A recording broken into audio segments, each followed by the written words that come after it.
Hello guys! Meron tayong bagong dating na tools. Ito yung tinatawag na brushless track saw. Tara, samahan niyo ako, unboxing natin.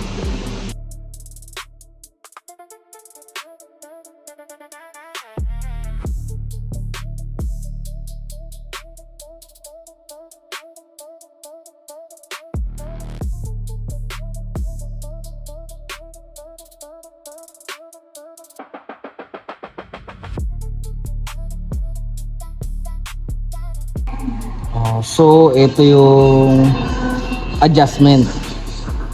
Ito yung lock na to, ito yung ginagamit sa pag-adjust ng degree. So, pwede natin ito itagilid, gawing 90 degree, 45 degree, 30 degree, 20 degree, depende sa project na gagawin. So, ito, iikot mo lang siya pa counterclockwise. At dito sa kabila, meron yan, kabilaan. Yun, ito, may number siya. Tatapat mo lang kung anong gusto mong degree. And then that's it. Lock mo lang. Lock mo rin sa kabila para sure na nakalock siya. Ayan ang tamang lock ng kanyang degree. So balik tayo sa 0, babalik natin.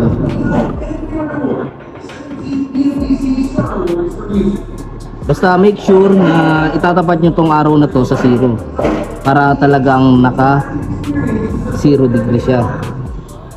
So, ito naman. So next naman, ito guys. Ito importante kasi ito yung lalim ng talim. Nung i-adjust ng talim kung gaano kalalim. So ang adjustment niya, ito, i-press nyo lang to.